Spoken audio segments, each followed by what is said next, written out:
Dia a todos. Convido todos a ficarmos em pé para darmos início a este nosso momento, este nosso encontro de espiritualidade.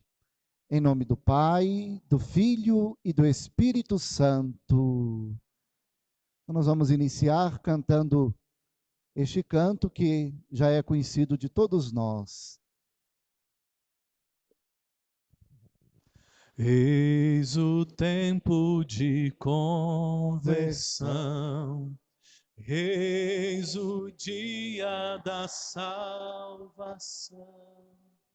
Ao Pai voltemos, juntos andemos, eis o tempo de conversão. Eis o tempo de conversão, eis o dia da salvação. Ao Pai voltemos, juntos andemos, eis o tempo de conversão. Os caminhos do Senhor são verdade, são amor. Dirigi os passos meus, em vós espero, ó Senhor.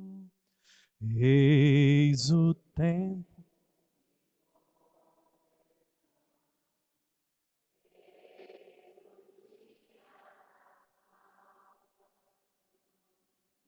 Ao Pai voltemos, juntos andemos, eis o tempo de conversão. Ele guia ao bom caminho quem errou e quer voltar. Ele é bom, fiel e justo, ele busca e vem salvar. Eis o tempo de conversão. Eis o dia da salvação. Ao Pai voltemos, juntos andemos. Eis o tempo de conversão. Viverei com o Senhor, Ele é o meu sustento. Eu confio mesmo quando minha dor não mais aguento. Eis o tempo de conversão. Eis o dia da salvação. Ao Pai voltemos, juntos andemos, eis o tempo. Mais uma vez, pacificando o nosso interior. Eis o tempo de conversão. Eis o dia da salvação. Ao Pai voltemos, juntos andemos, eis o tempo de conversão. Pai nosso,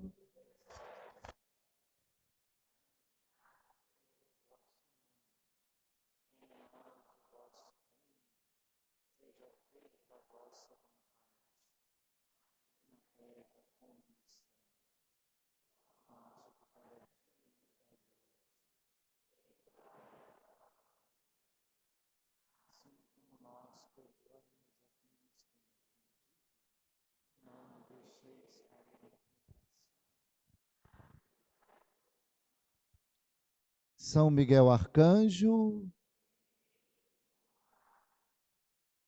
podemos sentar?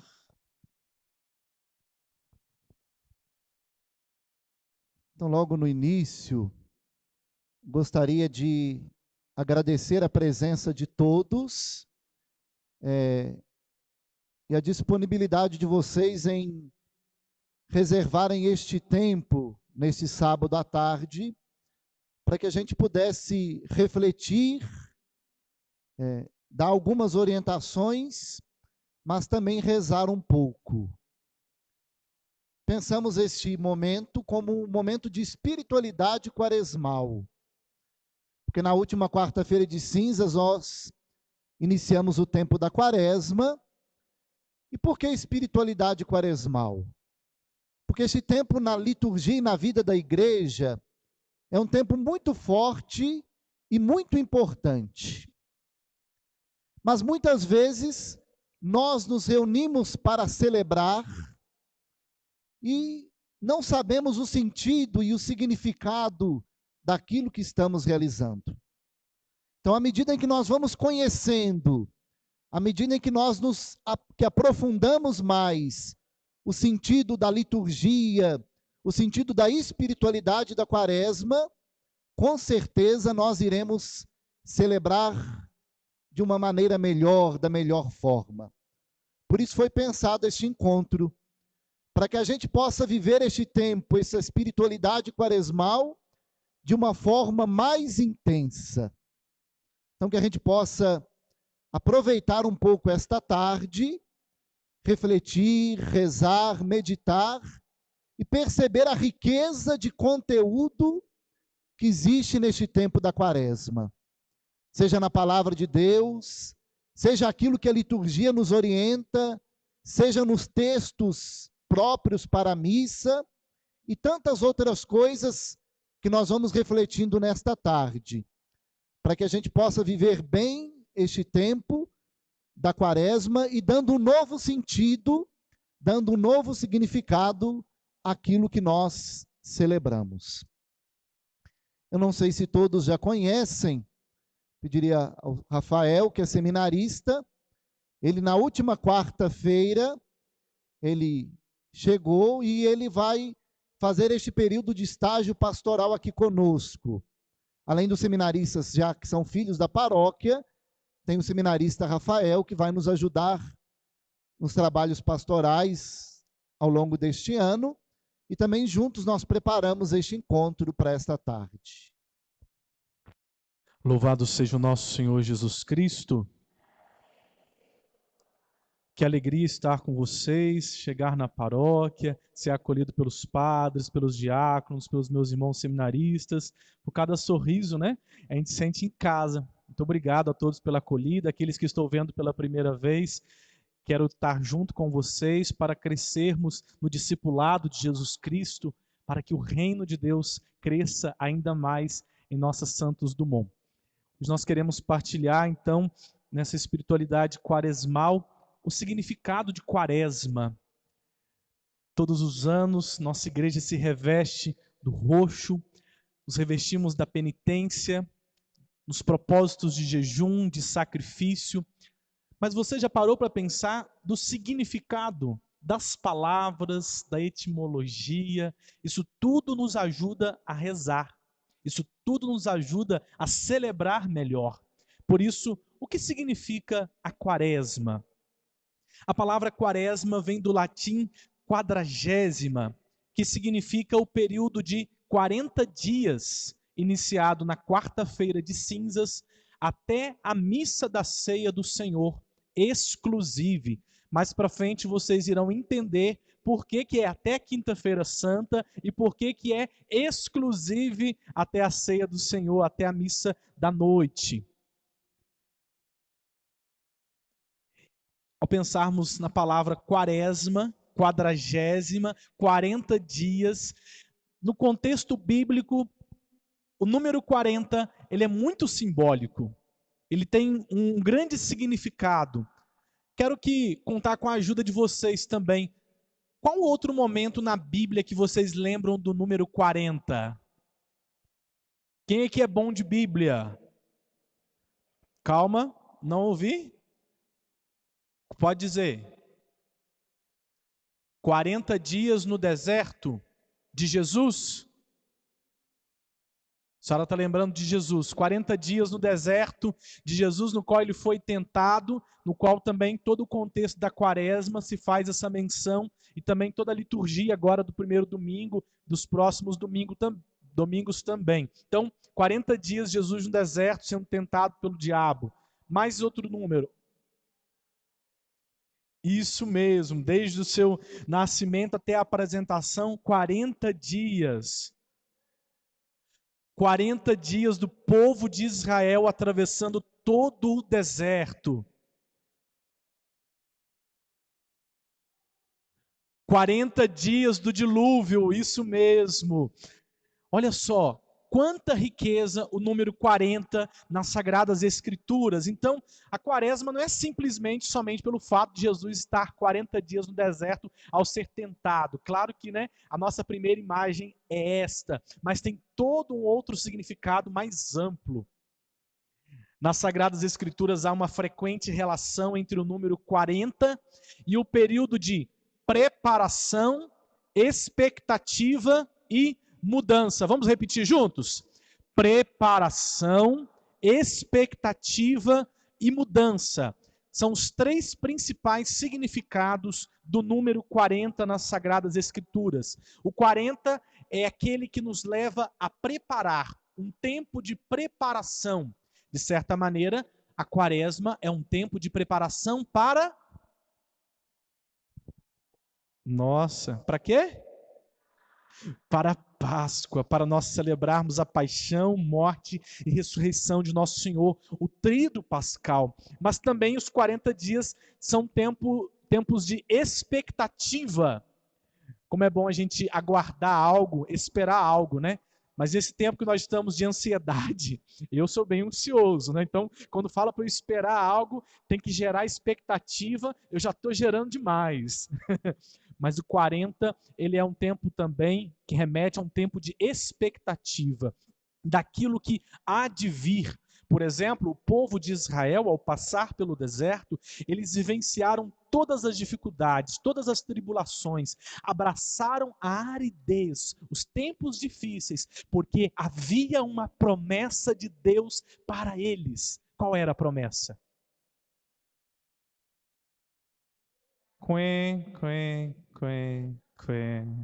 Qual era a promessa de Deus para o povo de Israel? E não, mas eles foram libertos. Agora já estão no outro patamar. Eles já estão passando para outro lugar. O tempo de deserto também ele vai ser um tempo de passagem. Eles estão indo para onde? Nossa, que lindo, gente. Para a terra prometida, uma promessa de Deus para eles. Então, é um tempo de expectativa. É um tempo também de mudança. Assim como o povo de Israel, assim como Jesus no deserto sendo tentado, assim como cada um de nós nesse tempo de quaresma, somos convidados à mudança.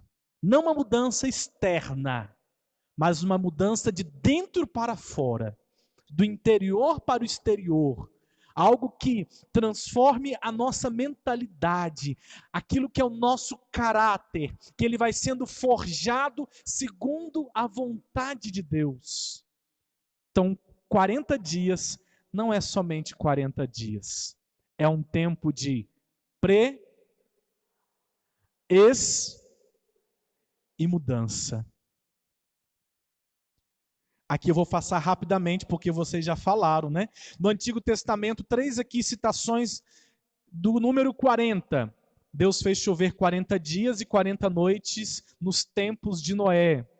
Gênesis 7:4. Moisés passou 40 dias de jejum no Monte Sinai, a sós com Deus. Êxodo 24:18. O povo de Israel passou 40 anos em êxodo pelo deserto, rumo à terra prometida. Números 14:33. Fica muito preocupado, depois a gente vai disponibilizar os slides para vocês, pode? Porque aí vocês ficam até mesmo com o coração mais aberto para entender aquilo que Deus está dizendo, então a gente fica muito copiando ali, né? No Novo Testamento, Jesus foi levado por Maria e José ao templo 40 dias após o seu nascimento. Lucas 2:22. Jesus jejuou durante 40 dias no deserto, onde foi tentado pelo demônio. Aí as citações dos evangelistas, dos sinóticos. Durante 40 dias, Jesus ressuscitado instrui os discípulos antes de subir ao céu e enviar o Espírito Santo. O Papa Bento XVI, nosso querido Papa Emérito, ele vai dizer para nós sobre o número 40 em uma das audiências gerais propriamente a do dia 22 de fevereiro de 2012. Ele vai dizer assim: trata-se de um número que exprime o tempo da expectativa, da purificação, do regresso ao Senhor e da consciência de que Deus é fiel às suas promessas.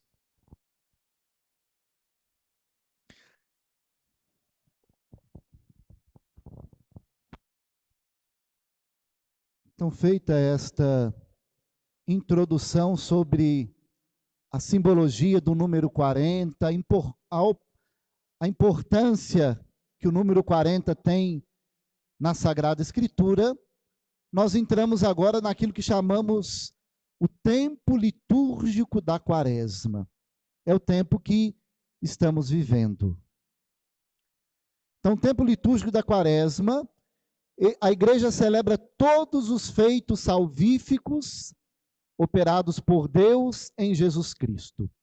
Através do ciclo anual, a igreja comemora o mistério de Cristo, desde a encarnação até o Pentecostes e até a espera da vinda do Senhor.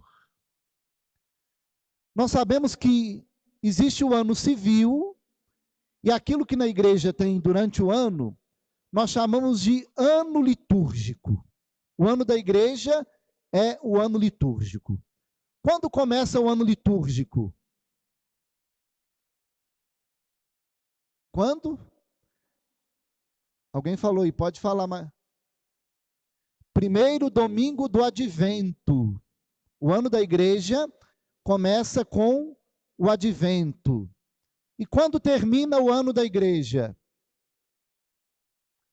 Cristo Rei, com a solenidade de Cristo Rei. Então, o ano litúrgico começa com o Advento, preparação para o nascimento de Jesus Cristo, e ele termina com a festa de Cristo Rei do universo. Isso tem um significado. Isso é para nos mostrar que o centro de todo o ano litúrgico é quem? É Cristo. Tudo aquilo que nós celebramos ao longo do ano, festas de Nossa Senhora, festas dos santos, os outros períodos, o Advento, o Natal, o tempo comum, tudo tem Cristo ao centro.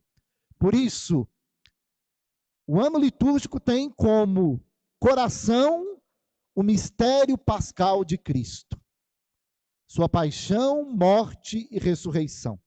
Então, este é o centro de todo o ano litúrgico e de tudo aquilo que nós celebramos. É o mistério pascal de Cristo. Como eu disse, os dois tempos fortes do ano litúrgico é o ciclo do Natal e o ciclo da Páscoa. No Natal temos a preparação, dentro do ciclo do Natal, o tempo de preparação que é o Advento. Entre eles tem o tempo comum, que eu já disse algumas vezes, ele é comum não é porque ele é menos importante, mas é porque trata do dia a dia, do cotidiano da vida de nosso Senhor. E o ciclo da Páscoa. E dentro do ciclo da Páscoa está a Quaresma. Aquilo que o Rafael já dizia. A Quaresma só tem um verdadeiro sentido, um verdadeiro significado, se ela nos prepara, se ela ajuda a todos nós a nos prepararmos para a celebração dos mistérios pascais.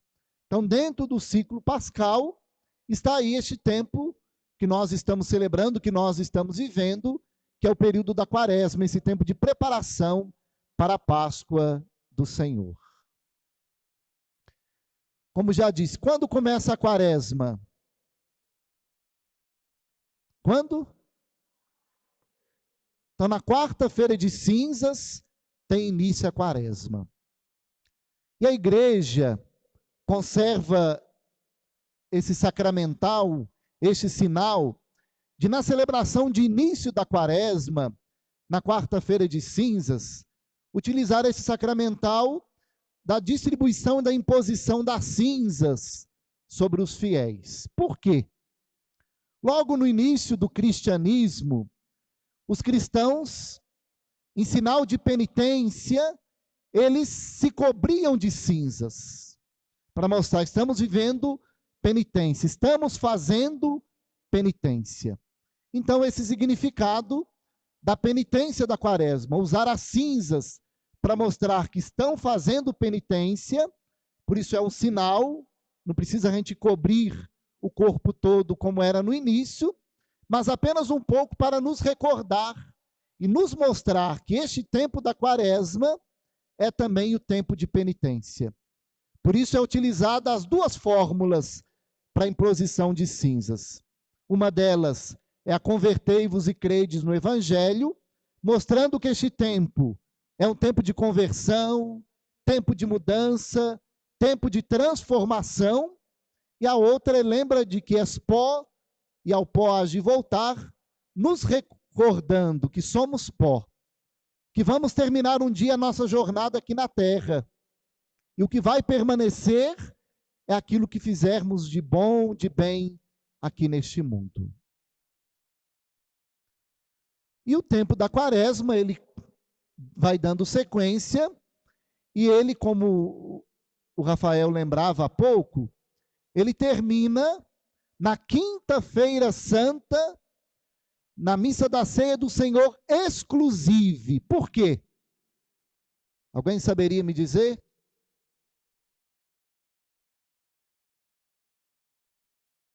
O tempo da quaresma começa quarta-feira de cinzas, e ele termina na quinta-feira do Senhor, na quinta-feira santa, e a missa da ceia do Senhor, na véspera. E fala lá no missal que é exclusive. Por quê?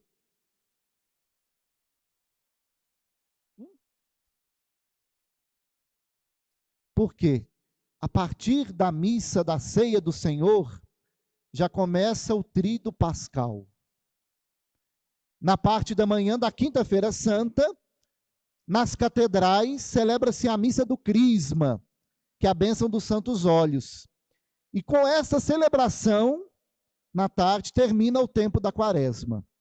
E já a missa da ceia do Senhor, ela começa o tríduo pascal, a grande celebração do tríduo pascal, que se inicia na ceia do Senhor.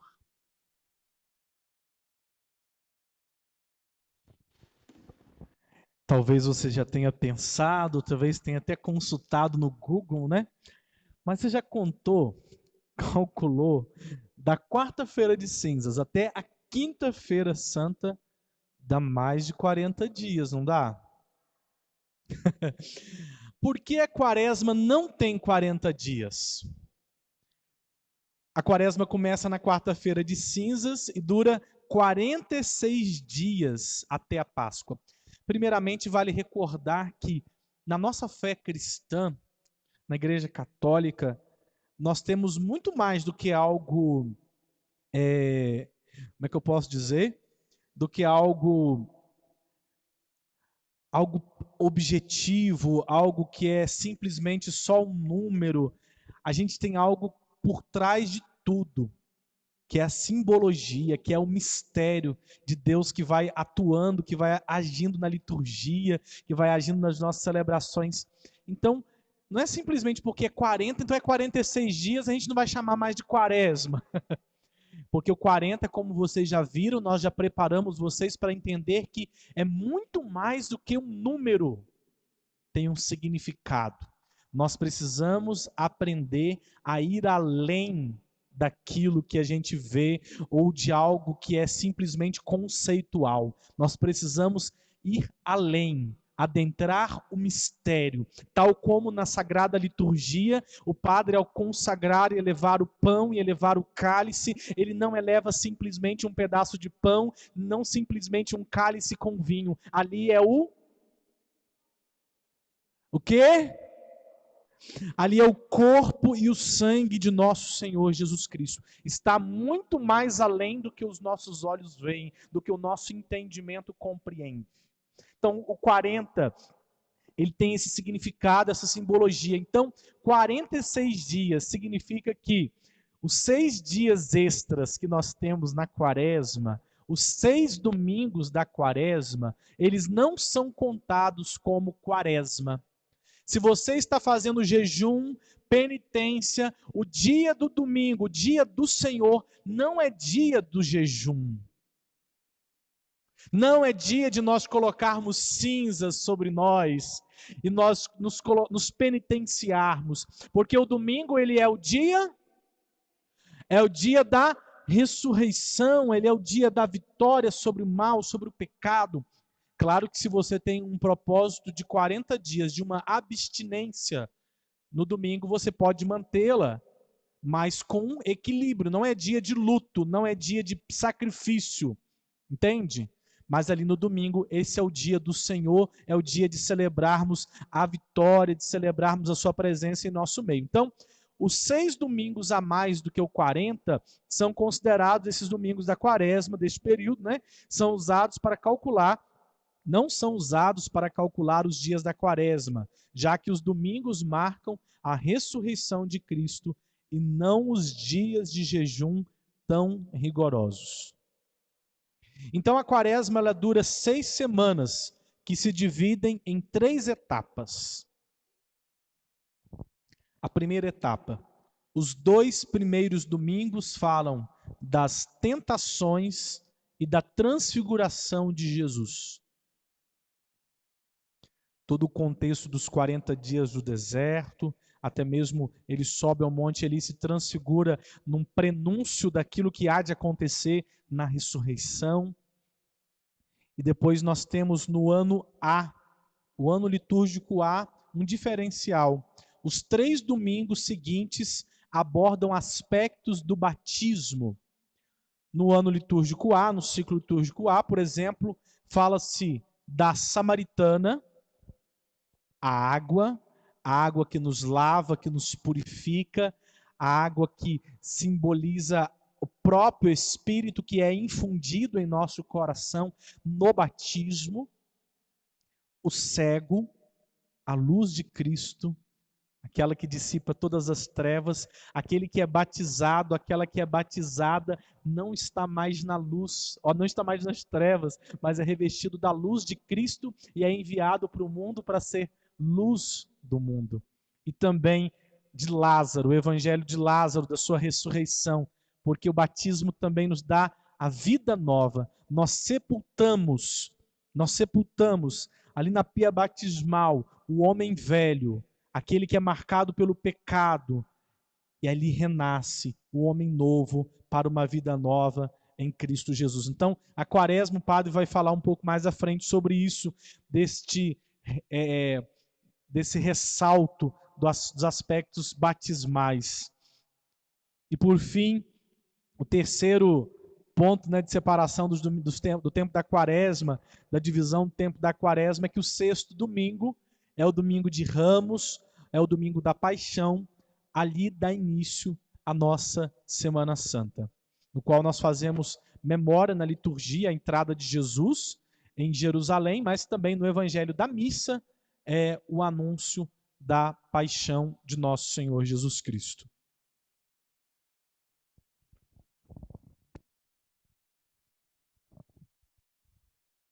Dom Rafael já lembrava sobre o caráter batismal que tem esse tempo da quaresma.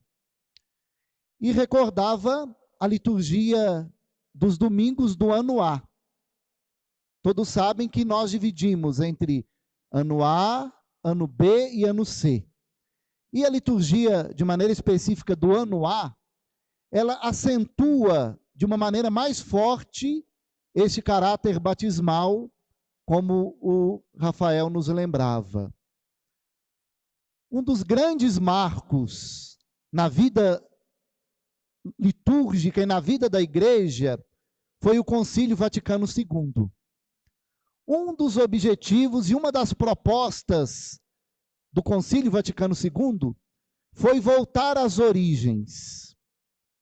A Igreja foi percebendo, de maneira especial, o Papa, os bispos, que a Igreja estava se distanciando daquilo que era o essencial, daquilo que era mais importante.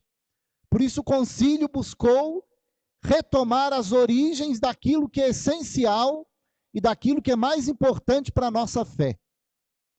Se o concílio quis voltar às origens, quis retomar aquilo que é essencial, que é importante para a nossa fé, ele procurou lá nos primeiros cristãos, nas primeiras comunidades.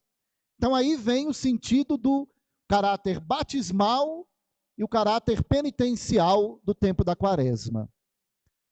Os primeiros cristãos, eles se batizavam, eram batizados na Páscoa, na vigília pascal. E o tempo da Quaresma era este tempo de preparação, chamados escrutínios, no tempo da Quaresma. Se o tempo da Quaresma era um tempo de preparação para o batismo, é mais do que justo a Quaresma ser este tempo batismal, porque prepara para receber o batismo, mas também o prepara para uma purificação.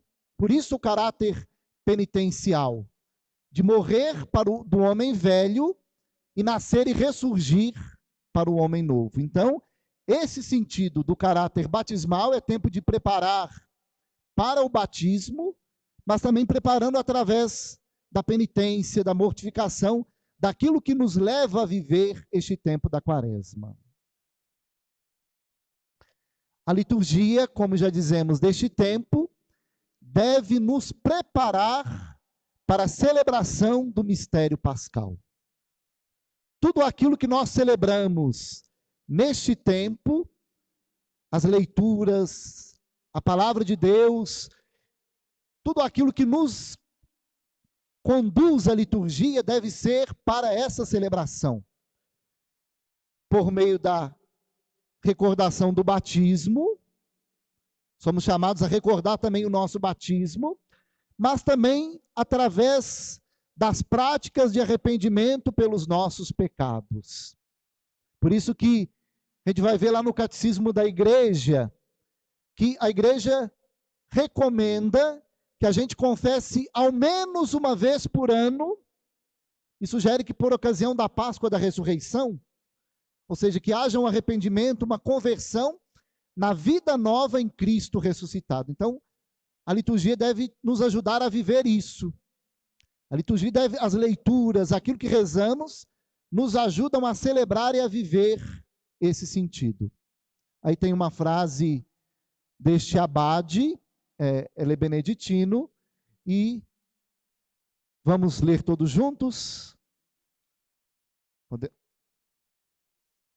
O acento cai, pois, não tanto nas práticas ascéticas, mas na ação purificadora e santificadora do Senhor.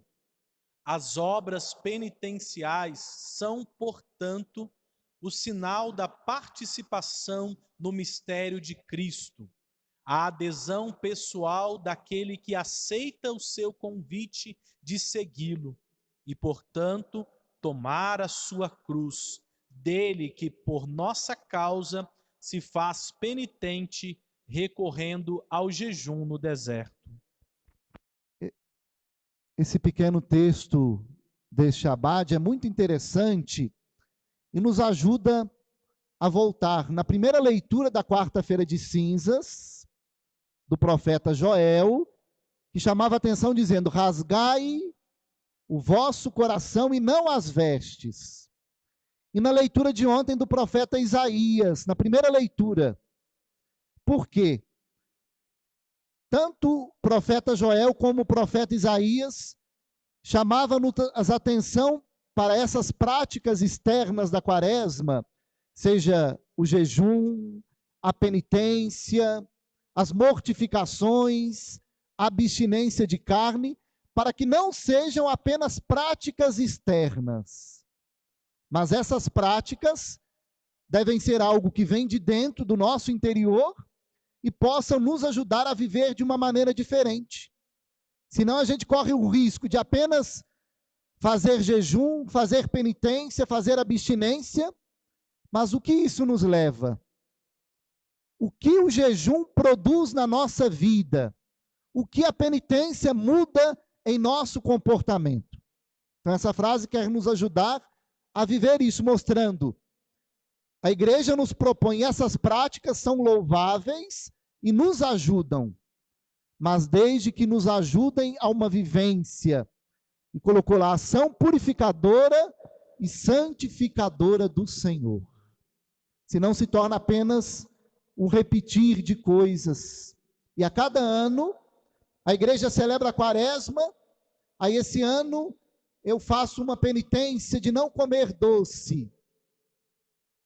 O ano que vem eu repito, faço a penitência de não tomar refrigerante.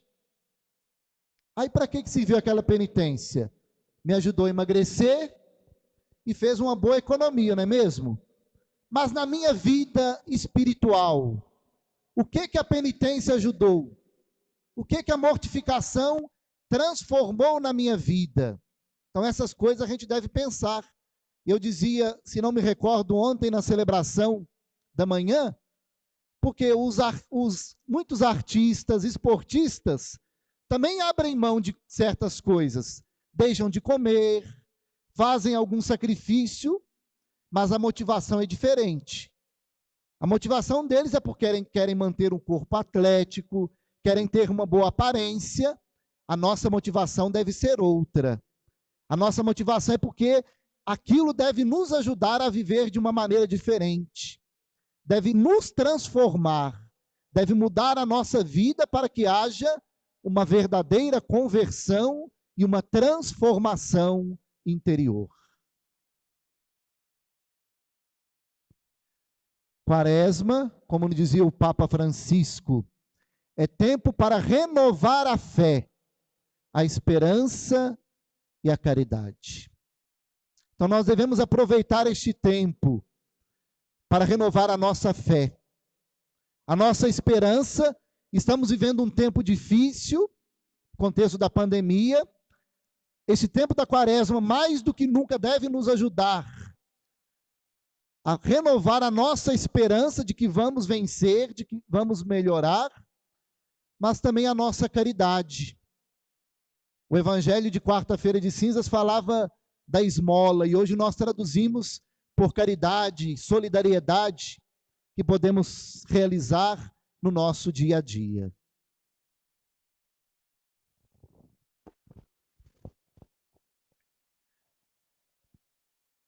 Assim também as nossas práticas quaresmais, o Padre bem disse, muito feliz na sua colocação, não tem finalidade nelas mesmas, elas precisam nos projetar para, tal como a igreja vai nos educar e nos conduzir às obras de misericórdia.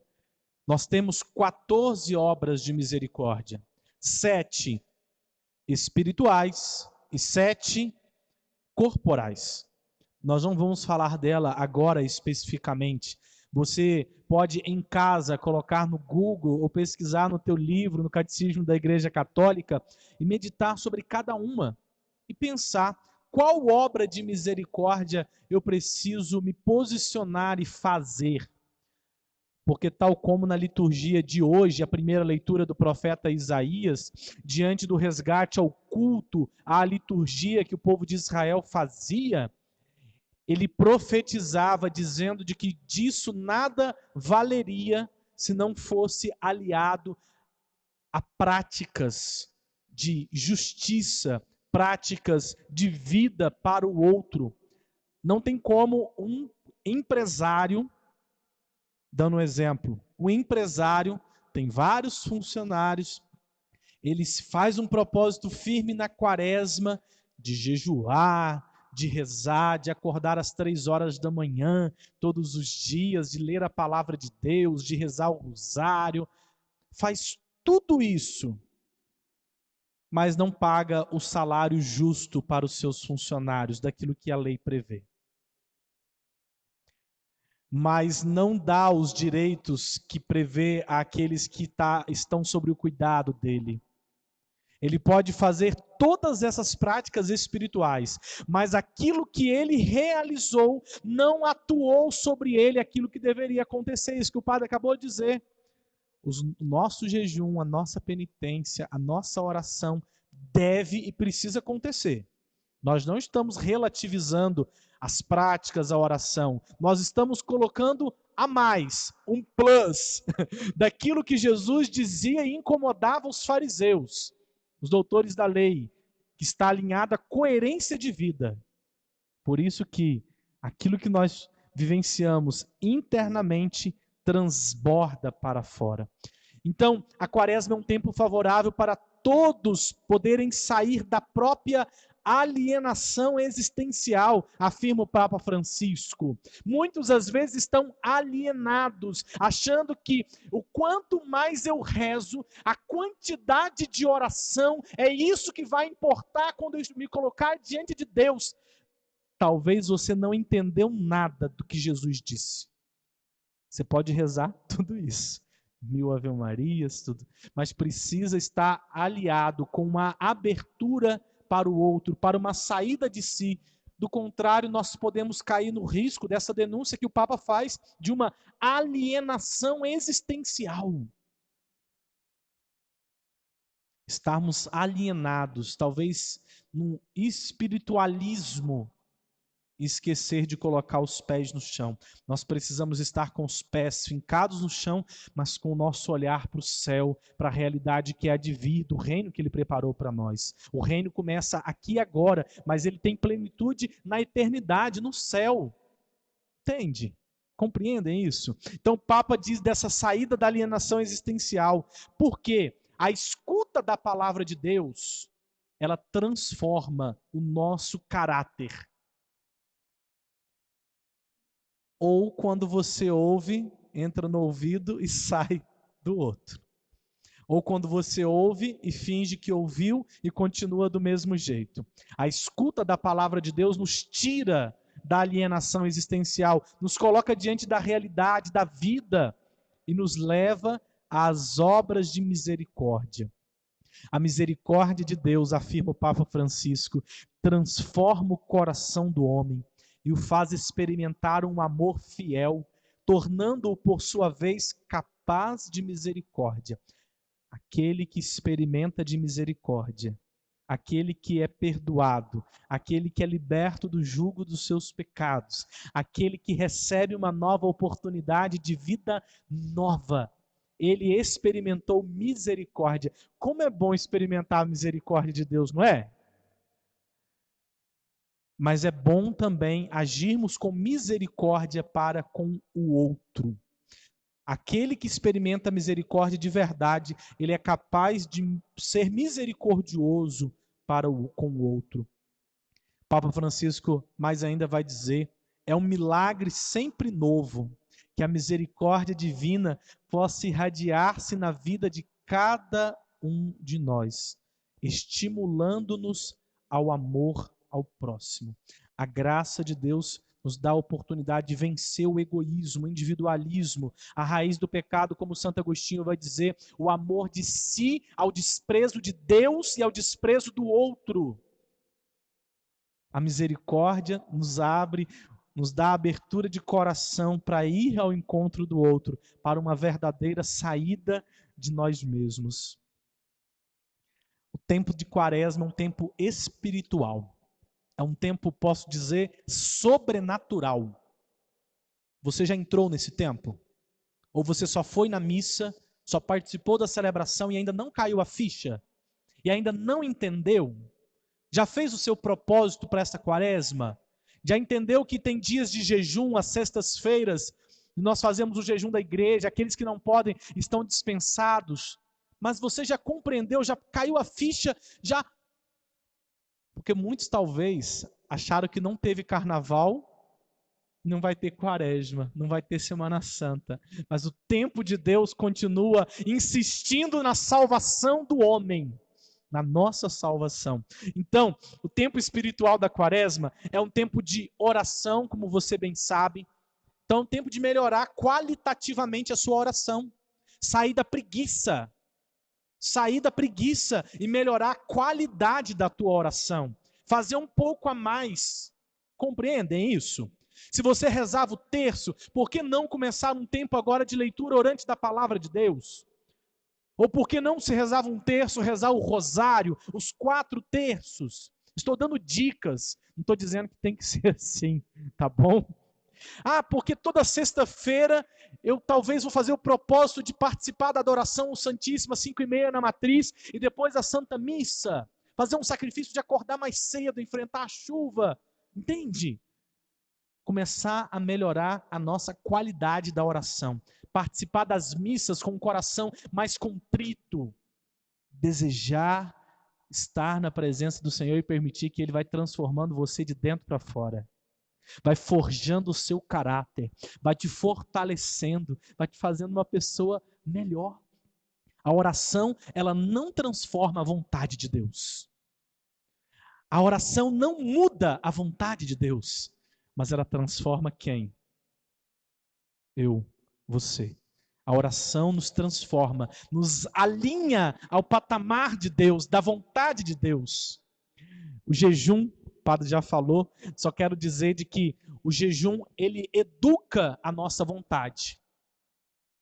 Nós estamos acostumados com o prazer, nós estamos acostumados com aquilo que é doce, com aquilo que é gorduroso. E eu que sou gordinho, é o mais desafiador ainda, porque a nossa memória, ela está condicionada àquilo que dá prazer, mas nem sempre aquilo que dá prazer nos faz bem. Então, o jejum, ele vai educando a nossa vontade para ser uma vontade equilibrada, ordenada, ordenada no amor e para o amor.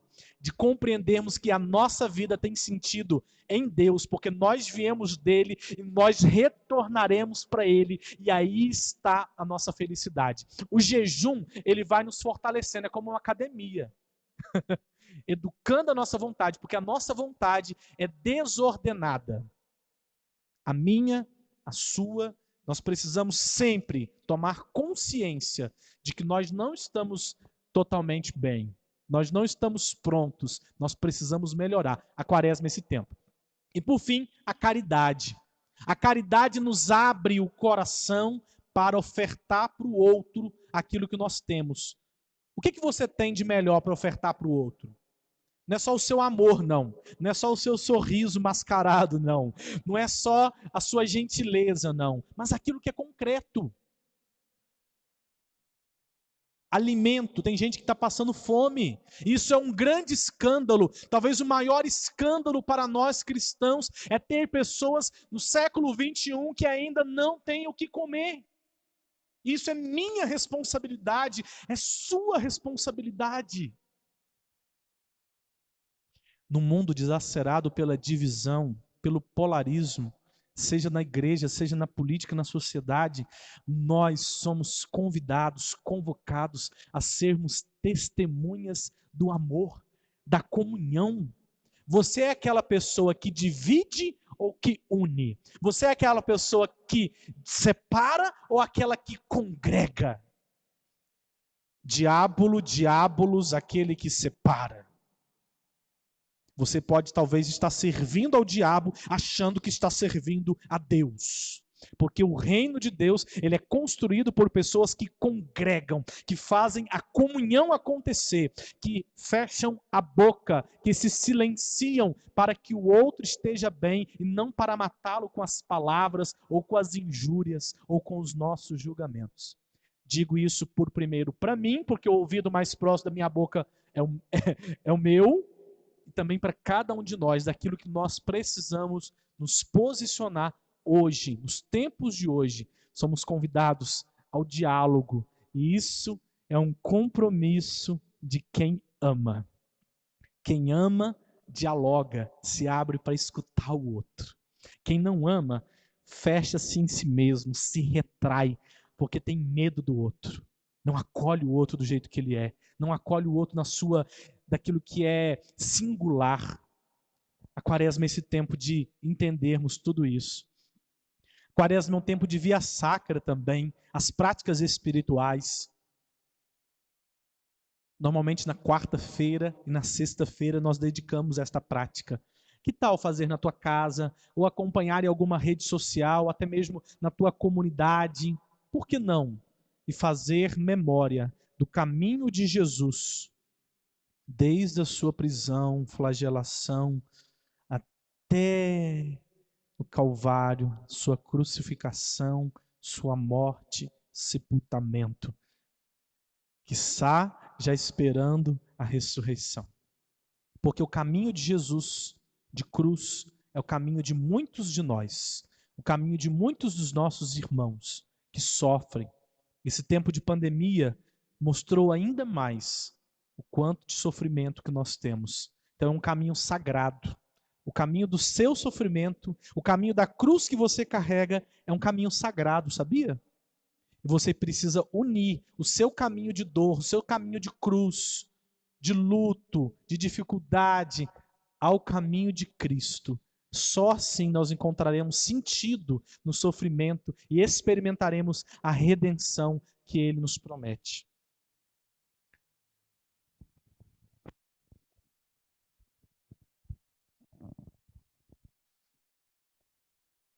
Então, muitas pessoas já me perguntaram, padre, por que as imagens, algumas delas nós já cobrimos e vamos ainda cobrir as outras, por que as imagens estão cobertas? Por que esse ano o senhor voltou com isso, não é mesmo? Tendo que já não estava se cobrindo mais as imagens. Até o Concílio Vaticano II, no ano de 1964, 65, a orientação à norma litúrgica era que todas as imagens fossem cobertas. Todas. Depois do concílio, este costume de cobrir as imagens tornou-se opcional. Então, quando se torna algo que é opcional, quer dizer o quê? Pode-se usar, pode-se cobrir ou não, não é assim? Não é que é proibido, não é que foi abolido. O que aconteceu e acontecem com algumas coisas é isso. O concílio deixou como uso opcional. Mas não é que fosse proibido. Muitos interpretaram como uma proibição. Como muitas outras coisas que hoje não se utilizam mais, não é que foi proibido, mas é uso opcional. Então, por isso, voltamos com esse costume de cobrir os santos durante a quaresma. Esse costume já. Eu vou pedir uma voz feminina. Lê aqui para mim, Soninha. Só porque senão vocês cansam só homem falando. Tem que uma voz feminina. Por que cobrir as cruzes e imagens? A tradição de cobrir os santos durante a quaresma é muito antiga. Para entendê-la, é preciso primeiro entender o que significam as imagens dos santos numa igreja. Quando entramos na igreja e vemos as imagens, recordamos o mistério da comunhão dos santos. Nós formamos com eles, que já estão glorificados com Cristo ressuscitado, a única igreja que é a igreja triunfante, que está nos céus. Igreja padecente no purgatório e igreja militante, nós na terra. As imagens são, pois, uma mensagem de alegria. Anunciam para nós essa consoladora e alegre verdade da fé de que estamos unidos à vitória daqueles que viveram antes de nós e, como nós, seguiram a Jesus. Quando cobrimos os santos na quaresma e, sobretudo, na Semana Santa, estamos querendo representar que, antes de eles viverem o mistério da glória com Cristo, passaram pelo mistério da dor, dos sofrimentos e da morte de Jesus. Os santos não são cobertos como sinal de luto, mas sim como sinal do mistério de solidariedade e união profunda ao mistério da paixão do Senhor. Nós os cobrimos dando um ar pesante ao espaço litúrgico, nada alegre, pois agora é tempo de pensar na paixão do Senhor. Obrigado, viu, Soninho? Vocês entenderam bem o que acabou de ser lido? Aí está o sentido de cobrir os santos na quaresma. O texto a gente procurou mostrar o significado, a importância do uso das imagens na igreja e o sentido de cobri-los durante esse tempo da quaresma. Isso fica ainda mais claro quando, no canto do Glória, na vigília pascal, vemos cair os panos roxos e volta a alegria, pois, no lugar daquela cor pesada e triste, aparecem de novo as imagens coloridas e bonitas, sinais de quem venceu com Cristo, tendo passado pela sua cruz em união à dele. Cobrir e descobrir os santos, então, nos remete ao mistério pascal, que é mistério de morte e ressurreição, de sofrimento e de alegria, de perca e de vitória.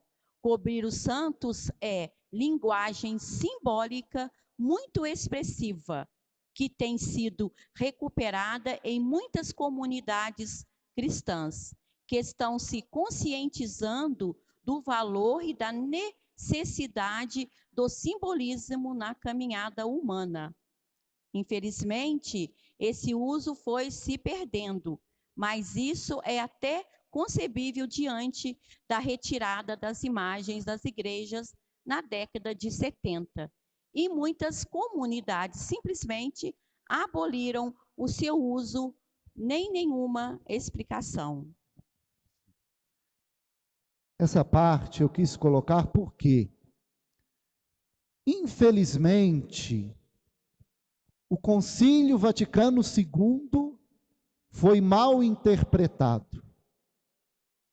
Muitos padres, bispos, não entenderam o que o concílio queria dizer. É claro que sabemos que antes do concílio existia um uso muito excessivo de algumas coisas. Por exemplo, às vezes numa igreja tinham 4, 5 imagens de Nossa Senhora. Então o concílio quis, dando algumas orientações sobre isso. Aí o que muitos entenderam? Que era para tirar as imagens. Aqui mesmo, né? Nós temos uma prova. Graças a Dom Roberto, esse altar voltou. Mas infelizmente, nessa época, quebraram o altar original da matriz. Eu não culpo aqueles que fizeram, porque eles achavam que o concílio queria uma igreja moderna. E aquilo que era história do passado, aquilo que era um bem, que era um valor, deveria ter sido destruído.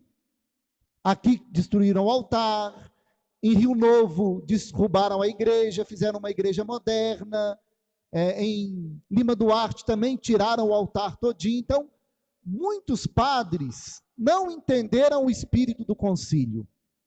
Por isso achavam que isso poderia ser feito. Então, como as igrejas haviam diminuído o número de imagens, haviam tirado alguns altares, algumas igrejas tinham altares grandes, ficava apenas o crucifixo no centro. Aí o que fizeram? Pararam de cobrir as imagens. Então, muitas coisas hoje que antes do concílio se utilizavam, hoje nós percebemos que há um certo resgate a isso, aquilo que são valores que a igreja nos propõe. Dando um exemplo, todos vocês já me viram muito aqui de batina preta, não já? E vão me ver muito, que eu uso muito. O concílio não aboliu o uso da batina, ele tornou-se facultativo o uso da batina. Posso usar batina ou clérgima. Então não quer dizer que o concílio aboliu o uso. Quem usa batina é retrógrado, está no século passado. Não. Ele permitiu que não se usasse.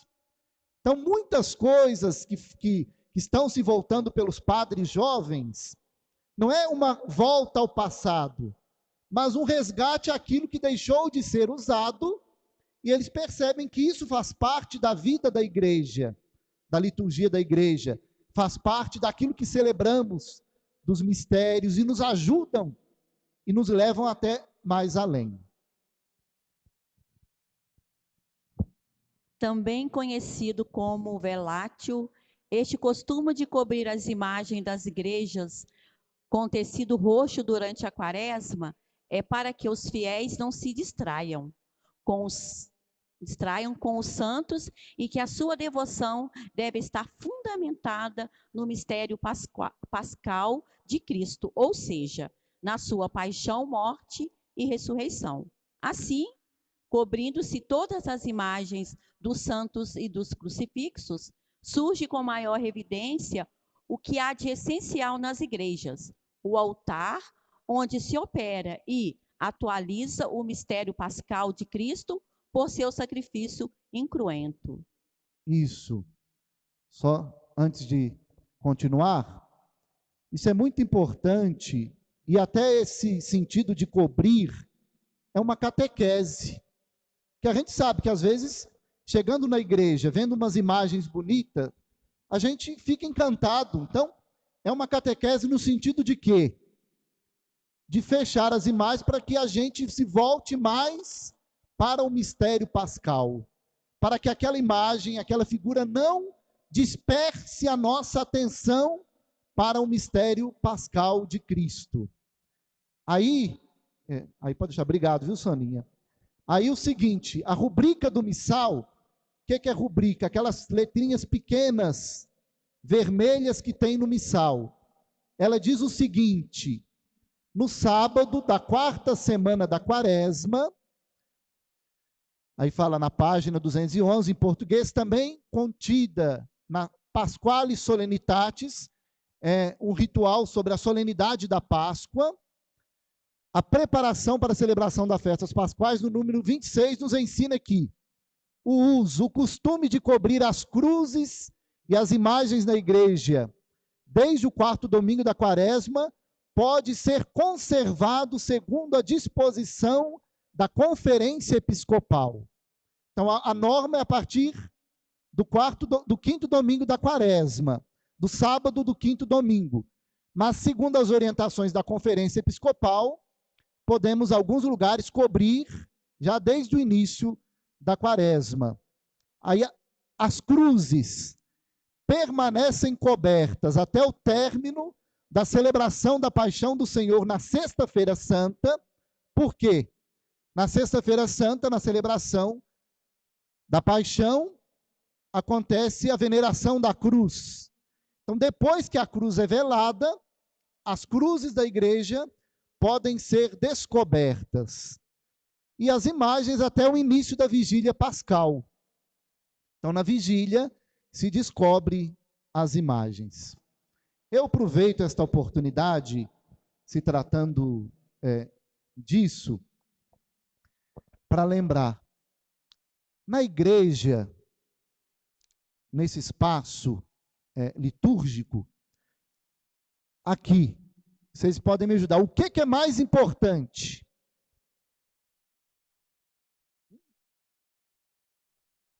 Já escutei, pode falar alto. O que é? O altar. O mais importante é essa mesa, esse altar. Por isso que esse altar, ele é abençoado, ele pode ser sagrado, e na sagração unge o altar com o óleo do crisma. O mesmo óleo que é utilizado no batismo para ungir, é utilizado na crisma, é utilizado na ordenação dos padres para ungir as mãos, na ordenação de bispo para ungir a cabeça, ele é utilizado para ungir o altar. Vejam a importância do altar. Por isso o cuidado e o zelo com o altar. Porque o mais importante é o altar na igreja. É o mais importante. Eu estou dizendo isso para dizer o quê? Eu sei que há algum tempo houve uma grande discussão aqui, eu não estava aqui, sobre a questão que tinha que colocar aquele crucifixo ali no altar, não é? Foi ou não? Foi. O que fala a orientação litúrgica? Que a igreja haja um crucifixo, mas não quer dizer que tem que ser ali. Então, que haja. Estou dizendo para dizer, para explicar. Se há um crucifixo grande ali, precisaria ter outro? Não, não é? Então, às vezes, eu estou dizendo isso para mostrar o que às vezes a gente briga por umas coisas e não vê o sentido. Na igreja, o mais importante, o centro, é aqui. Aí tem gente que briga falando que teria que voltar a cruz no centro, como era antigamente.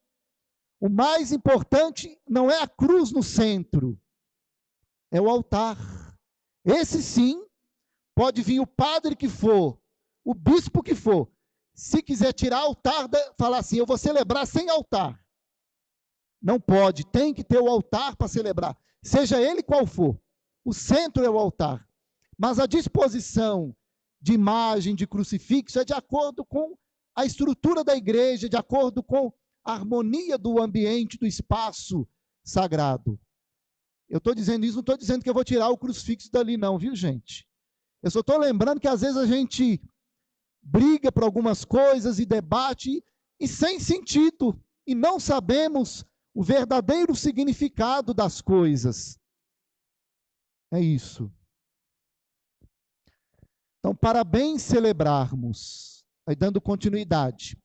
Só antes de dar essa continuidade, antes mesmo de eu tomar posse aqui, eu sei que todo mundo estava com medo.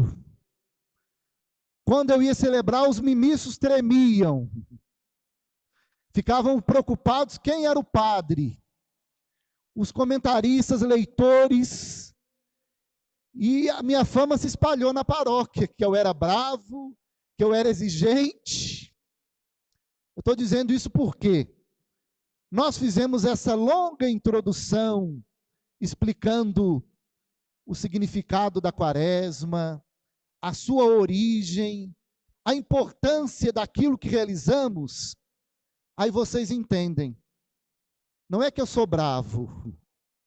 Eu gosto de uma liturgia bem preparada, bem celebrada.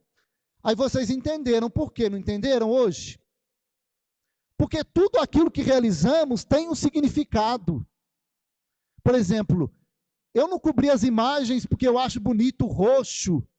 Aí olha, ficou tão bonita a igreja. Não, tem um sentido. Então tudo aquilo que realizamos tem um significado. Então vocês não precisam ter medo de mim.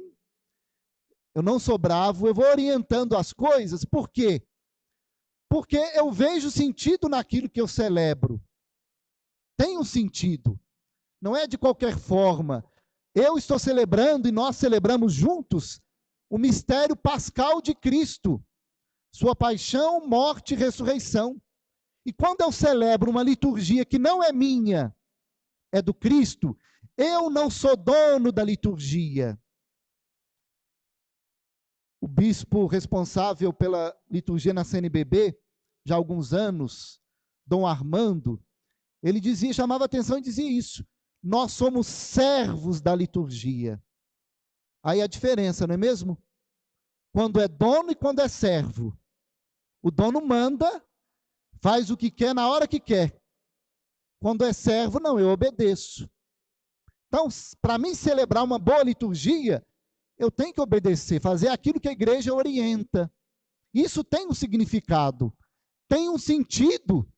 Por isso que nós falamos tantas coisas até agora do significado do 40, o significado da penitência, das cinzas, da cor roxa neste tempo da quaresma, da importância da liturgia da palavra, porque isso tem sentido, tem significado. Por isso agora, tendo dito isso, nós vamos poder celebrar bem, porque nós temos uma outra visão daquilo que celebramos. Só se ama aquilo que conhece, não é mesmo? Se nós conhecemos melhor, aprendemos melhor sobre o significado, sobre o sentido, garanto a vocês que nós vamos celebrar melhor, viver melhor aquilo que é a liturgia. Mas isso tudo com tranquilidade, com naturalidade. Não precisa ninguém ficar engessado com medo. Não, nós vamos celebrando melhor, vivendo aquilo que nós celebramos. Então, para bem celebrarmos, no tempo da quaresma, não é permitido adornar o altar com flores. A flor é o quê? Lembra a alegria, não é? Festa, alegria. Quando alguém faz aniversário, um momento de alegria, alguém dá flor. Em casa, quando alguém quer enfeitar, coloca as flores. Então, se a quaresma é um tempo penitencial, um tempo de contrição, então tira um pouco esta alegria deste tempo. Porém, um domingo da quaresma, pode-se usar flores no altar, que é o chamado domingo letare, que é o 4º domingo da quaresma. E também nas solenidades e festas. Durante o tempo da quaresma, nós temos 2 solenidades. São José, 19 de março, e Anunciação, 25 de março. No tempo da quaresma, só é permitido o toque do órgão e outros instrumentos musicais para sustentar o canto, ou seja, a música, o canto litúrgico, deve ser de acordo com o tempo. Aí quem é da pastoral da música, quem canta, eu não posso escolher um canto e achar só porque ele é bonito. Por mais bonito que seja o canto deve me ajudar a celebrar um mistério. Se é tempo da quaresma, os cantos devem ser próprios para este tempo. Então eu devo, ao preparar a música para a celebração, eu tenho que preparar de acordo com o tempo litúrgico. Por isso seria aconselhável ler o Evangelho, ver o que as leituras falam, porque senão a gente celebra uma coisa e canta outra que não tem nada a ver, não é mesmo? O canto deve estar de acordo com aquilo que estamos celebrando, com o mistério celebrado. Aí fala também, com exceção no domingo da alegria, domingo letare quer dizer alegria, nas solenidades e festas. A cor litúrgica do tempo da quaresma qual é? O que é o significado do roxo? Qual? Penitência. Exceto, é claro, no domingo letare, que pode-se usar a cor rósea. Não se canta o aleluia no tempo da quaresma, o aleluia é júbilo, é festa, e nem se canta o glória, somente nas solenidades e festas. Mas o aleluia não, nem solenidade e festa se canta o aleluia. Só na vigília pascal, a proclamação solene do aleluia, porque Cristo ressuscitou. Aí, como nós falamos, o domingo letare pronuncia-se. Letare se escreve laé, mas o latim o é pronuncia-se com a letra E. É. Letare, isso significa alegra-te em latim. É o domingo que marca a superação de metade da quaresma. E recorda que a Páscoa da ressurreição já está mais próxima, renovando a nossa alegria cristã, mesmo em meio a um período de penitência e conversão. Dando um exemplo simples, para a gente entender, é como que o sinal de trânsito. Tem o verde, o amarelo e o vermelho. Para que serve o amarelo? Para chamar a nossa atenção, né? Que vai abrir o sinal ou o sinal vai fechar. O rosa é como esse sinal amarelo, que chama a nossa atenção dizendo, olha, ainda não chegou a Páscoa, mas ela está próxima, ela está chegando. É uma chamada de atenção, então dizendo, olha, a gente pode já começando a se alegrar, mesmo neste período de penitência e conversão, já podemos nos alegrar aos poucos porque está chegando a ressurreição de Cristo. Tendo dito isto, nós vamos fazer agora um momento de perguntas. Quem quiser perguntar, pediria ao Everton que viesse aqui ajudar. Aí quem quiser fazer algumas perguntas, pode levantar o dedo para que pergunte devagar, que a gente possa, na medida do possível, responder um pouco.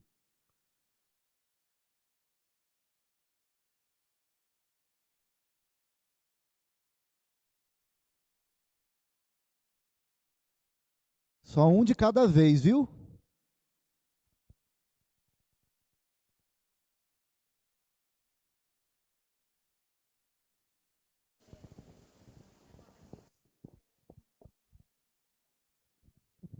Por que não rezar a profissão de fé na quarta-feira de cinzas? Então, a profissão de fé, o próprio nome, profissão de fé, renovação do batismo da nossa fé. Se é o início deste tempo penitencial, ela também se reza só nos domingos, porque é a ressurreição do Senhor, e reservada para a vigília pascal. Lembre-se que na vigília pascal, o que acontece? A renovação das promessas batismais. Então, é no domingo, recordando a ressurreição do Cristo. A cada domingo, nós renovamos a ressurreição dele, celebramos a ressurreição. Por isso, a liturgia dominical, ela tem um caráter festivo. Todo domingo é como se fosse a Páscoa novamente, e remete-nos à celebração da Páscoa, do mistério pascal do Cristo. Só dando continuidade, eu lembrei na hora, não falei, mas uma coisa interessante que, como nós estamos falando da Páscoa, só para ajudar, só para a gente entender, olha como que a liturgia ela é sábia e nos orienta. Quando começa o tríduo pascal? Quando? Na missa da ceia do Senhor, não é mesmo? E quando termina? Quando? No sábado santo. Olha que interessante. A liturgia é um tríduo, mas ao mesmo tempo uma única celebração. A liturgia de Quinta-feira Santa, ela termina, não tem bênção final. O Santíssimo é levado para a capela. Não se dá a bênção final na Quinta-feira Santa. Não existe no missal a bênção de Quinta-feira Santa. Na Sexta-feira Santa, que horas é a missa? Que horas? Não tem missa. É o único dia no ano que não tem missa. No Sábado Santo, a vigília pascal não começa com a introdução em nome do Pai, do Filho e do Espírito Santo, mas começa com a bênção do fogo, dá continuidade, aí sim tem a bênção final. Olha que interessante, às vezes a gente celebra vários anos esse mistério e não presta atenção. É como se fosse uma única celebração. Começa na quinta e termina no sábado com a bênção. Por isso que nós cristãos não teria sentido a gente ir só na quinta, ou ir só na sexta, ou só no sábado. Deveria e sempre fazer o tríduo, porque é uma única celebração. Encerra no sábado com a bênção final da missa.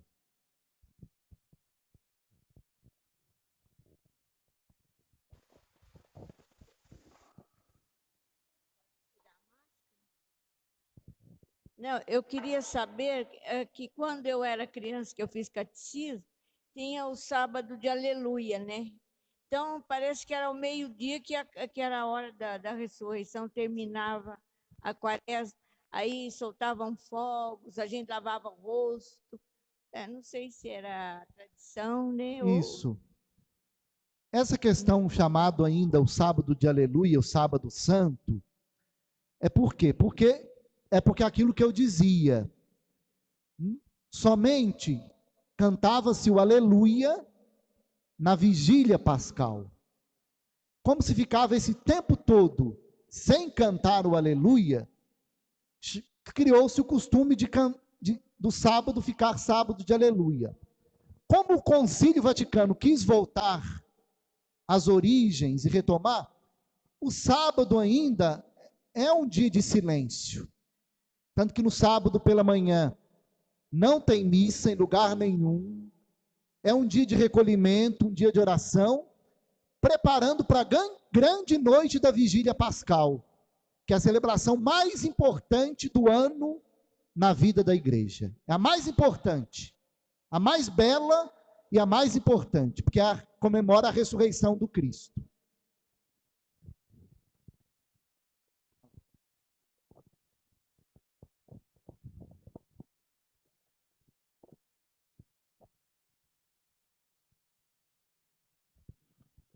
Ô padre, é uma pergunta que eu fico assim um pouco curioso, assim até para saber se pode ou não, porque na missa do lava-pés, assim, sempre foi os 12 apóstolos, sempre foi os homens, né? Que foi os 12 apóstolos. E agora, acho que umas 2 missas que eu participei, aí os 12 apóstolos eram mulheres. Não que eu tenho nada contra as mulheres, não. Mas teve alguma mudança ou não tem importância nenhuma? Tanto faz ser os 12 homens ou as 12 mulheres? Isso. O seguinte, no Brasil, já há muitos anos, em muitos lugares, foi prática, em muitos lugares, na Quinta-feira Santa, quando tem o rito do lava-pés dentro da missa da ceia do Senhor, em alguns lugares colocar mulheres também para que sejam lavados os pés. Isso no Brasil, alguns lugares sempre se utilizou. Outros só homens, alguns permitiam que as mulheres também participassem deste momento. Se eu não me engano, no ano retrasado, o Papa Francisco mudou esta orientação litúrgica. Aquilo que já era feito em muitos lugares no Brasil, ele tornou para a igreja inteira, dizendo que há essa possibilidade de, no lava-pés, que sejam colocadas também mulheres para que os pés sejam lavados. Então, a orientação litúrgica para o missal mudou. No missal dizia que escolham 12 homens. Aí ele mudou essa norma, dizendo que poderiam ser colocados também mulheres. Então, aí fica a critério do padre, da comunidade. Não é que ele falou, é para colocar, pode se colocar, é permitido que sejam colocadas mulheres também para serem lavados os pés. Mais alguma pergunta? Não sei se o Rafael quer falar alguma coisa.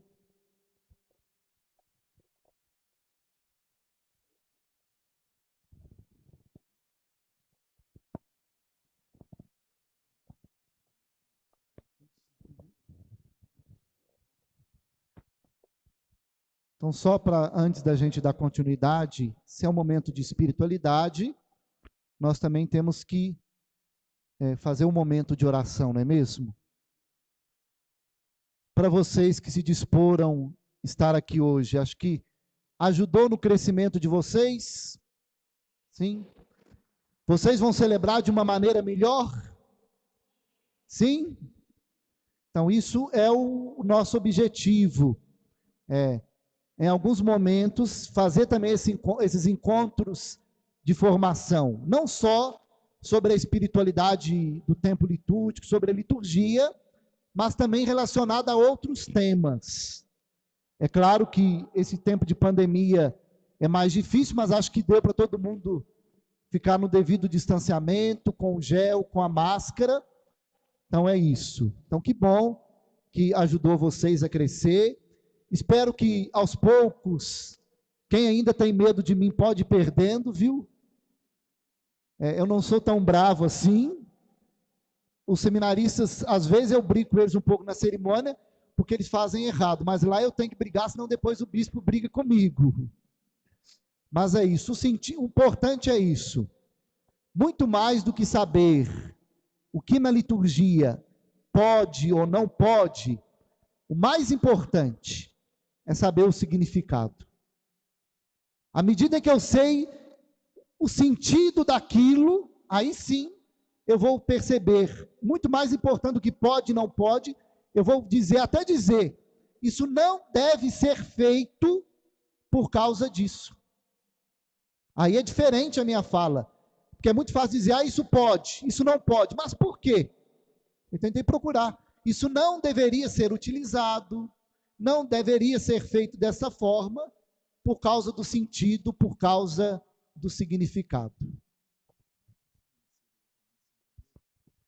Só antes do Rafael conduzir o momento, vocês viram que lá perto da porta principal, a Puebla está lá com umas velas.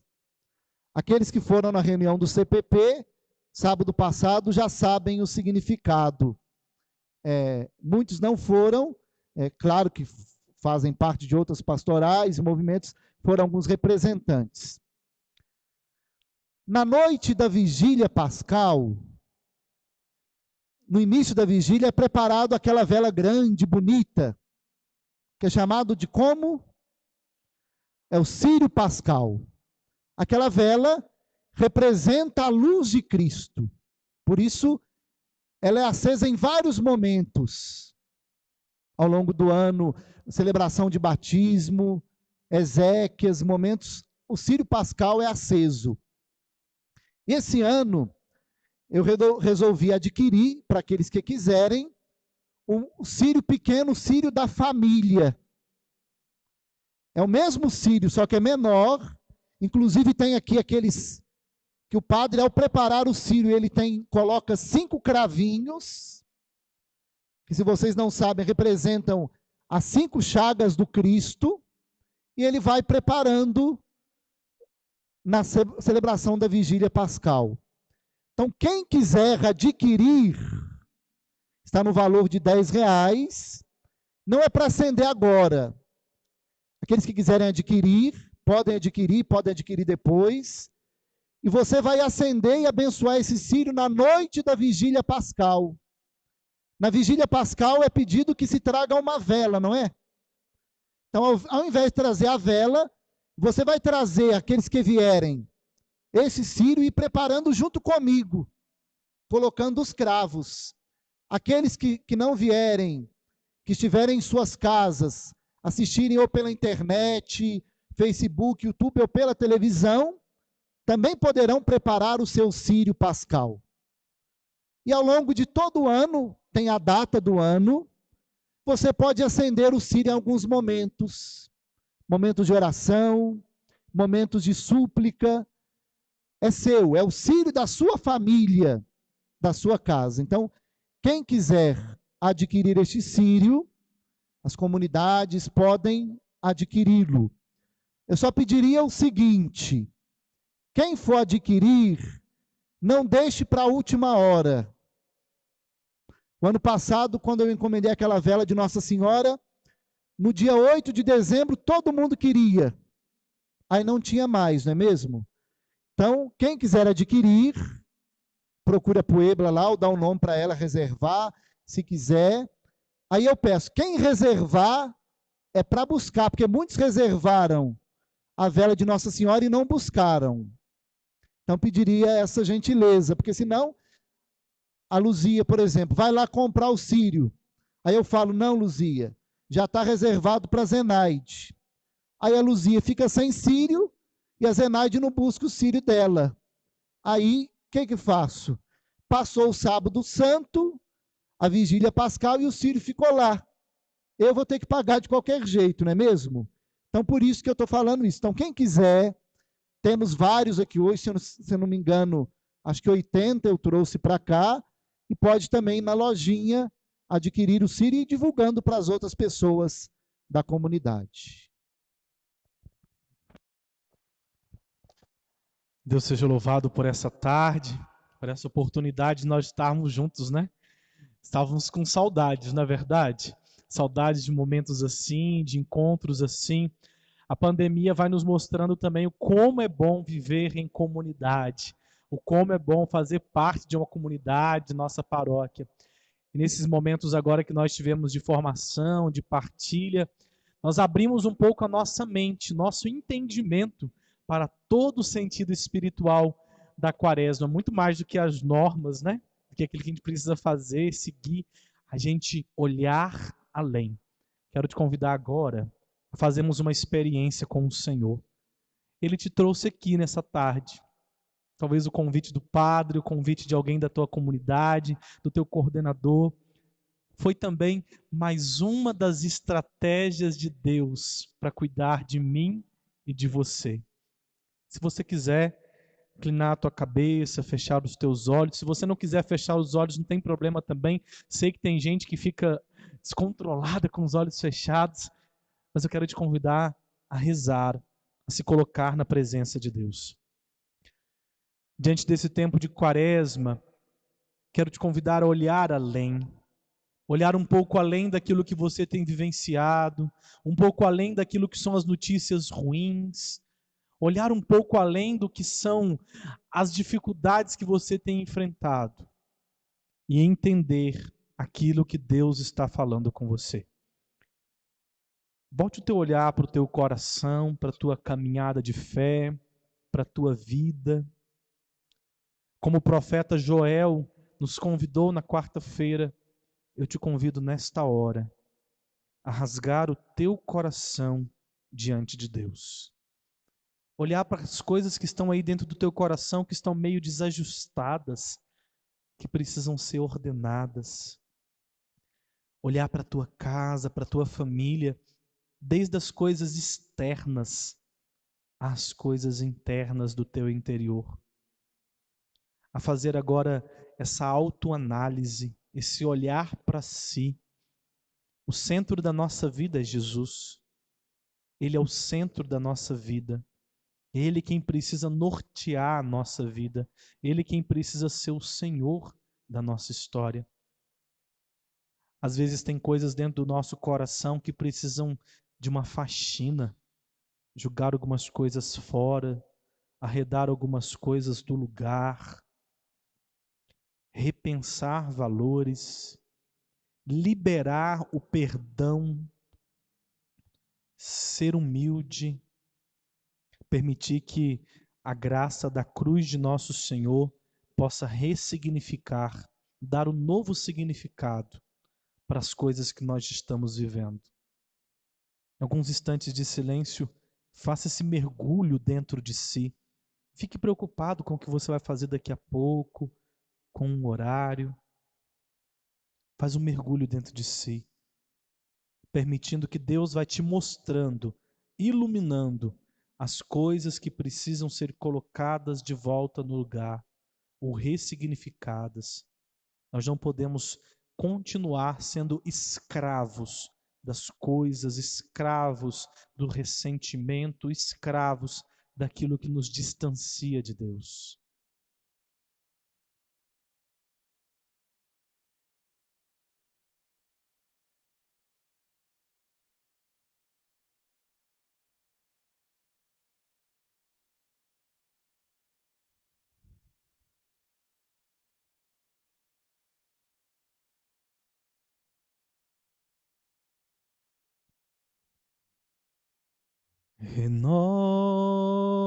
Renova-me, Senhor Jesus,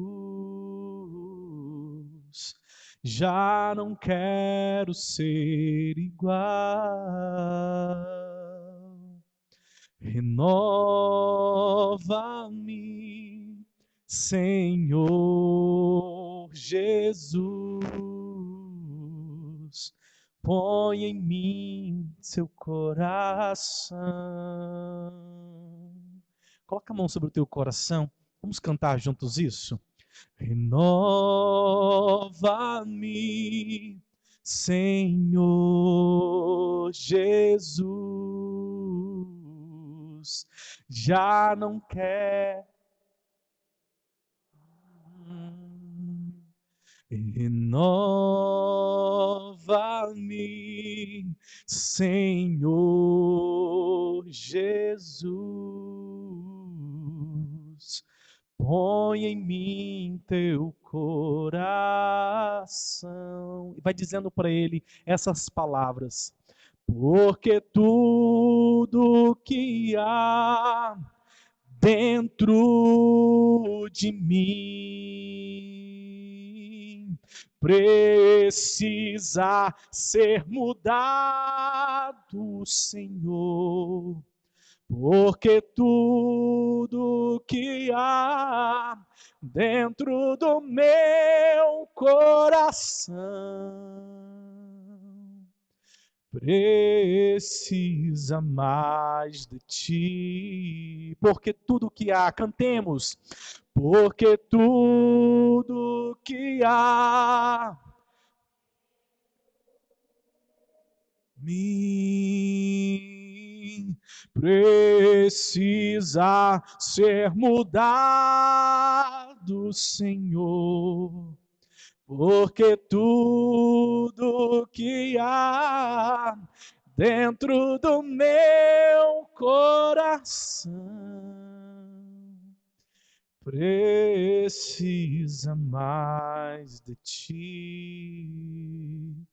Precisa mais de ti, Senhor.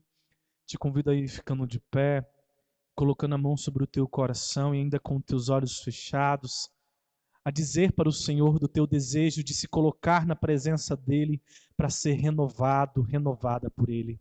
Diga com as tuas palavras, com o teu jeito de rezar, na tua interioridade ou em voz alta, da maneira como você se expressa na tua oração. Mas vai dizendo para o Senhor, Senhor, eu não quero ser mais a mesma pessoa. Senhor, eu não quero continuar do mesmo jeito. Senhor, eu abro o meu coração, eu rasgo o meu coração diante da tua presença, porque eu quero que a tua palavra, que a tua graça transforme a minha mentalidade, transforme o meu coração, me coloque diante da minha vida, diante da minha família, como uma pessoa melhor, como alguém que está sobre a sua vontade, que está debaixo da sua vontade. Senhor, eu te entrego o meu coração. Diga para o Senhor, Senhor, eu te entrego o meu coração, às vezes endurecido, enrijecido, porque ele precisa de amor, ele precisa ser amado. Por isso eu te suplico, Jesus, derrama sobre nós, sobre nossas vidas, o dom do teu Espírito, que quebranta o nosso coração, que renova-nos de dentro para fora, que nos dá a oportunidade de sermos homens e mulheres novos. Amém. Quero te convidar a juntos rezarmos a oração da campanha da Fraternidade Ecumênica deste ano de 2021, que traz um tema belíssimo para nós, de diálogo, do comprometimento de amor, porque o reino dividido, ele não subsiste. O reino, ele precisa estar congregado na comunhão. Vamos juntos rezar? Deus da vida, da justiça e do amor, nós te bendizemos pelo dom da fraternidade e por concederes a graça de vivermos a comunhão na diversidade. Através desta campanha da fraternidade ecumênica, ajuda-nos a testemunhar a beleza do diálogo como compromisso de amor, criando pontes que unem em vez de muros que separam e geram indiferença e ódio.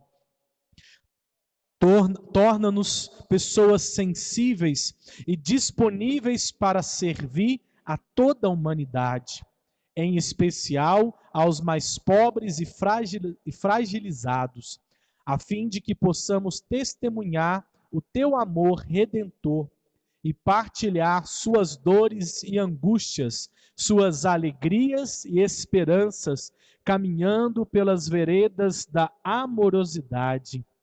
Por Jesus Cristo, nossa paz, no Espírito Santo, sopro restaurador da vida.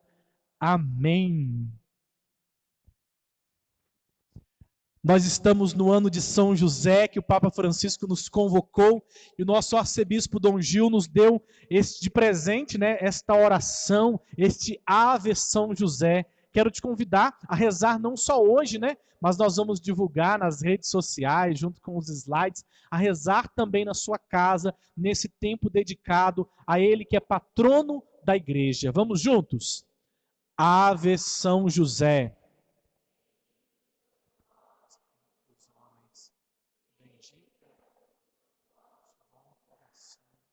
Jesus.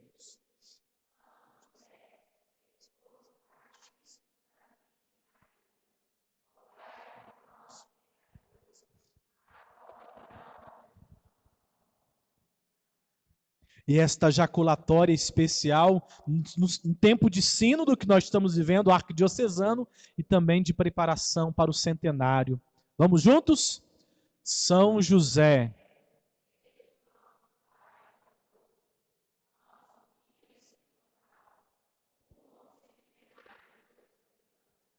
Amém. Só antes de encerrarmos, queria dizer apenas duas coisas.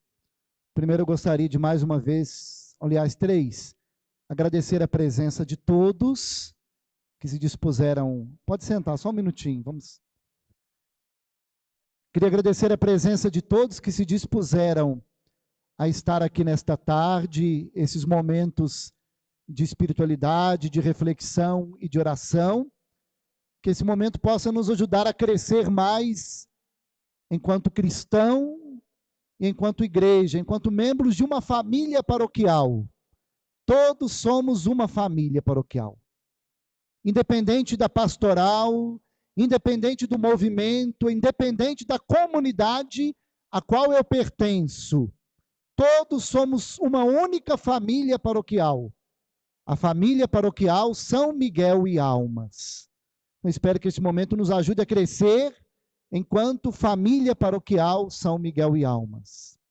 Então, muito obrigado a todos pela presença. Queria agradecer aos ministros, na pessoa do coordenador, o Adilson e a Silvia, que prepararam um cafezinho para a gente. Então, muito obrigado, viu? Aos ministros que nos ajudaram, prepararam esse café para nós. A última coisa, nós acabamos de rezar antes desta oração de São José, a oração da campanha da fraternidade. E um dos objetivos durante o tempo da Quaresma que a igreja no Brasil nos propõe é a campanha da fraternidade. Tem muito fake news na internet dizendo que Dom Gil é contra a campanha da fraternidade. Isso é mentira. Eles pegaram uma parte do trecho que ele escreveu. A única coisa que ele pediu é aos padres da diocese que não utilizassem o texto base.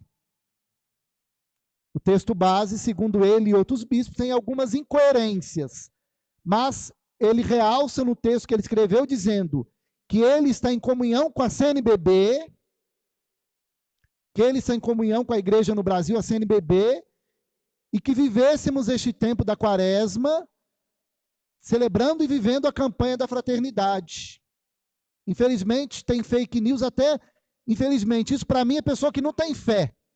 Tem gente na internet até falando assim, não colabore com a coleta do Domingo de Ramos. Porque vocês sabem que a coleta do Domingo de Ramos, ela é da campanha da fraternidade. Tem gente falando para não colaborar. Como dizia o Rafael, isso é diabólico. Isso divide a igreja. É gente que não é de igreja.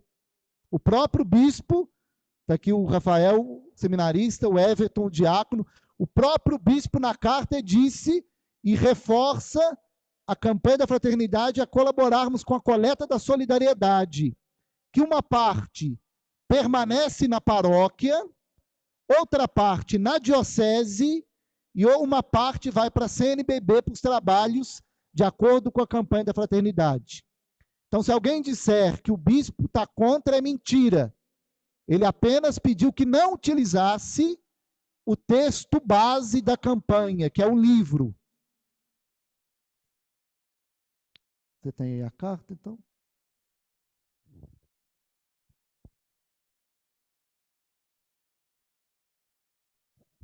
porque ele publicou uma orientação ao clero, aí pegaram só o finalzinho. Para nós que você está no computador, ok? Ali está difícil, né? No Brasil já é costume realizar a campanha da fraternidade na época quaresmal, nos temas próprios da espiritualidade quaresmal, a saber, penitência, oração, esmola, caridade. Ela está mais ligada ao terceiro tema. A campanha da fraternidade não obriga as dioceses, mas é uma oferta pastoral da CNBB às igrejas particulares, a critério do bispo local.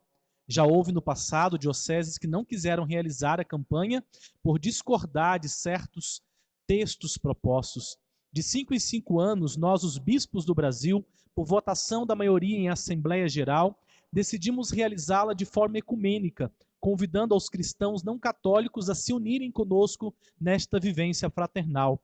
Neste ano houve uma grave falha com relação ao texto base, que tem provocado séria polêmica, por apresentar conceitos duvidosos em relação à doutrina social e à moral cristã em sua redação e na sua subjacência, sendo a autora adepta de correntes morais não aceitas pela Igreja Católica e nem por grande parte dos nossos irmãos evangélicos. Após ler e ouvir e ver praticamente todos os posicionamentos prós e contra, em consciência e para ser fiel à Igreja, oriento que o texto base da campanha não seja utilizado em nossa igreja particular. Essa nossa decisão não seja interpretada como posição contrária à CNBB, da qual sou parte, afirma o arcebispo, e nem oposição ao legítimo diálogo ecumênico e interreligioso do qual sou adepto, fiel que sou ao Concílio Ecumênico Vaticano II e ao qual diz o Catecismo da Igreja Católica sobre ecumenismo. A explicação da polêmica como apenas questões entre conservadores e liberais não me parece séria. Há algo mais profundo na base da questão. Contudo, o tema e o lema da campanha, independente do referido texto base, são belos e devem ser acolhidos. O tema: fraternidade, diálogo, compromisso e amor. Lema: Cristo é a nossa paz. Do que era dividido, fez uma unidade. Sugiro para a base de nossa reflexão quaresmal a encíclica Fratelli Tutti e a mensagem do Papa Francisco para a Quaresma. A todos desejo um profícuo tempo quaresmal, movido pelo mandamento de nosso Salvador e Mestre. Que todos sejam um. Ó Pai, como eu e tu somos um. Então pegaram a parte que o bispo fala. Sugiro que o texto base não seja utilizado na nossa diocese. Aí pegaram e estão colocando na internet dizendo que o bispo está contra a campanha. Então está aqui a carta dele, vocês viram que ele fala que está em comunhão com a igreja, com a CNBB, e fala do tema e do lema da campanha da fraternidade deste ano. Então, nós, enquanto igreja, temos que favorecer isso e divulgar, senão a gente lê na internet e sai falando, eu não vou seguir porque o bispo é contra. Não, pelo contrário, ele só é contra um parecer do texto base. Está entendido? Então podemos ficar de pé. O Senhor esteja convosco. Por intercessão de São Miguel Arcanjo, nosso padroeiro, desça sobre todos a bênção de Deus, Ele que é Pai, Filho e Espírito Santo. Uma boa tarde, um bom final de semana a todos. Só um recado, vale a pena ressaltar que nós vamos agora partilhar do lanche, então nós vamos tirar a máscara, então isso requer um grande cuidado, um grande zelo com o outro e um grande zelo com você. Nós vamos disponibilizar álcool gel aqui na proximidade, vamos fazer o possível para não vir todo mundo, vir aos poucos. Quem se serviu, se afasta, tá bom? Vamos seguir a todos os protocolos para nós evitarmos a aglomeração e também algum tipo de contaminação. Nós não queremos isso.